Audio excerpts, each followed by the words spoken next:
Last year, my company held a New Year's Eve party in the city.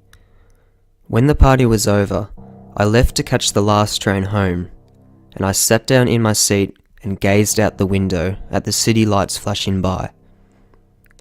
After a while, I saw that the only other person in the carriage was a man with a black trench coat. He was sitting a few rows in front of me, and his head was hanging down. He appeared to be dozing off. I was quite sleepy too, and my eyelids started to feel very heavy. It wasn't long until I began to doze off too. A few minutes later, I was awoken by the rattling of the train. When I opened my eyes, something seemed different. I wasn't sure, but it seemed as if the man in the black trench coat was at least one seat closer to me. I thought I was just imagining things and told myself to not be so paranoid. Not long afterwards, I began to doze off again. After a few seconds, I got a strange and unpleasant feeling in the pit of my stomach. I opened my eyes, and this time, the man seemed to have moved even closer to me. Still, I couldn't be sure, but it was extremely unsettling. I decided to try and see if my suspicions were correct. My plan was to pretend to fall asleep again, but keep one eyelid half open, just to see what the man would do. When I did, he just sat there, not moving a muscle. I could feel his eyes staring at me, but he didn't budge an inch.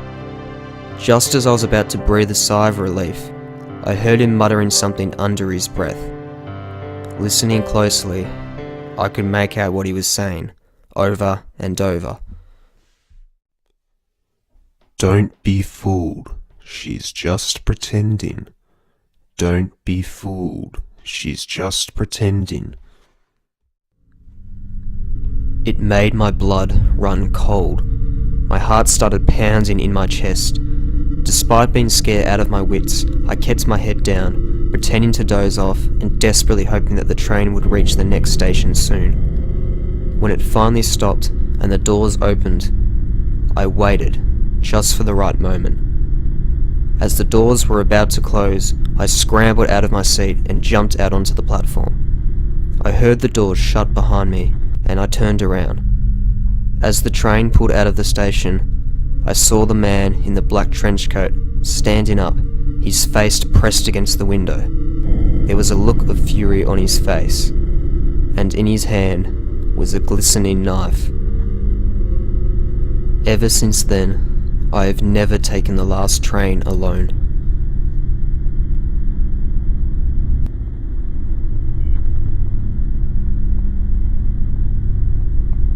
I've been a train engineer for about 20 years now.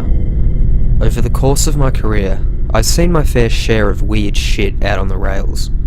But there was one night that will forever haunt me until the day I die. I was running the East Branch line from the yard in the capital to our yard about 50 miles away. It was a small stretch I hadn't done in years. I usually ran the main line across the state every week. I was running with a brand new conductor, fresh out of college. His name was Jimmy. We buckled up and we started heading north out of the capital. Now once you're out of the city, the route becomes all rural and nothing to see for miles. There are cornfields all around you, except for about a 5-mile stretch, which is strictly surrounded by woods. Old engineers and conductors would tell their old ghost stories about the people in hoods who came out at night on what they called the death stretch. I was never one for ghost stories, so I thought they were full of crap. I knew this stretch was coming up though, so these stories were on my mind. It was around 11:30 p.m. when we hit the edge of the woods. I brought the engine down to the cruising speed, which is about 30 miles per hour, as this stretch was very curvy. This is not the place you want to derail. We had been on a steady pace for about 2.5 miles, and nothing seemed out of the ordinary. The front lights only illuminated so far ahead of us. What was beyond us was just pitch black, surrounded by tall trees that came out of the shadows. We rounded each curve with ease until we were rounding one that was quite long. At the end of the curve, I saw something emerge from the darkness.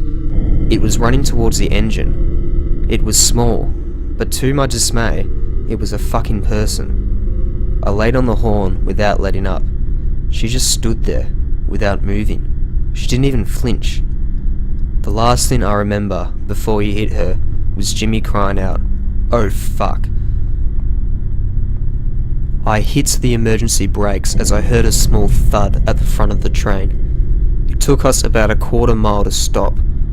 I radioed to dispatch that we had a suicide on the tracks. I gave them our location so they could get the authorities en route. I was freaking out internally, but managed to keep my emotions in check and remain professional. I asked Jimmy if he was okay, but he didn't say anything. He just nodded his head, nervously. I told him that we needed to get out of the train and see if we could locate the woman, or at least what was left of her. Jimmy and I started making our way back towards the end of the train. I figured with as far as it took us to stop, the lady's remains would be well past the end of the train. It took us about 10 minutes to walk back there, and I began walking the tracks away from the train. I told Jimmy to check the area where the end of the train was, while I walked further back to see if anything left of her was back there. I rounded the curve away from the train and shined my flashlight and scanned the entire area. I was put off because I didn't see an ounce of blood. Nothing. The train tracks were as clean as a whistle, and all I could smell was a humidified creosote. I just sort of shrugged it off and figured that I would just wait for the authorities to arrive so they could do their thing. But then I heard the bone-chilling scream of Jimmy as he cried out my name.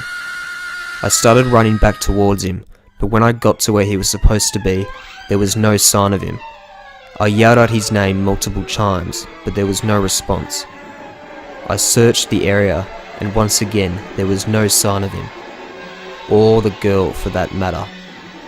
The authorities arrived about 15 minutes later. An entire sweep of the area and a 3-mile radius was conducted. Jimmy and the body of the female were never found. Not even a sign. I don't know what happened to Jimmy, or the girl for that matter. I have puzzled with it every day. Maybe it was the people in the hoods, right? I don't know. I'm just continuing to do my job day in and day out. But I never do the East Branch Line route anymore. That's someone else's problem.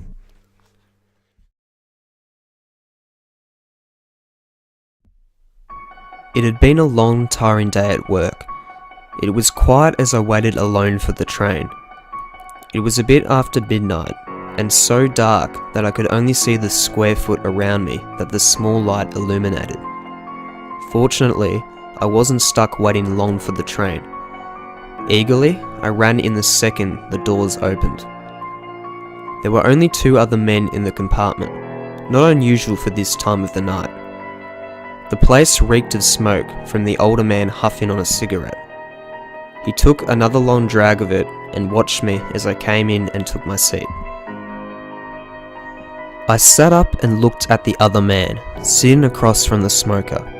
He was only about 5 seats away, but his face was hidden by his hood, so I had trouble making out his features. His eyes, though, I could see those clearly. One was normal, but the other was red, where it should be white.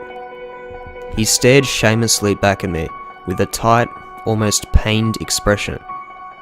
I smiled at him, trying to break the tension, but he just stared. I looked out the window, trying to ignore his gaze, but I could still feel his eyes on me. The train lights began to flicker and went out for a moment.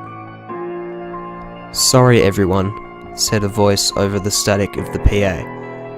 "We're gonna get maintenance on that in the morning. We apologise for any inconvenience." My stomach dropped, and I struggled to control my breathing. I reminded myself that there was no reason to be afraid of the dark, that I was a grown man, a tax-paying adult who, oh thank God, the lights were back. I hadn't even realised my eyes were squeezed shut, Sighing, I opened them to see the man's unsettling eye staring directly into mine from only 2 seats away. Bewildered, I looked back at the older man, who hadn't moved from his seat. He took another drag from his cigarette and coughed, acting like nothing had happened. The train rumbled down the tracks. I was afraid to look back at the red-eyed man. I didn't want to. I didn't want to move or even breathe. I tried to convince myself that the whole thing was in my mind. Maybe I was just tired from a long day of work. Maybe I was just paranoid, and he wasn't even looking at me. The lights flickered again, and went out. I held my breath, waiting for the lights to come back. After a moment, they did, and he was in the seat next to me, his face only a few inches away from mine. I leaned back. "What the hell do you want? What do you think you're doing, man?" He didn't respond. Instead, the smoker angrily said, "Look, kid, if you wanted me to put the cigarette out, you just had to ask nice, okay?" "I'm not talking to you, I'm talking to this arsehole over here." The smoker stared at me for a second, confused. "It's just you and me here, kid. You alright?" The red-eyed man hadn't moved or responded at all. And then the lights went out again.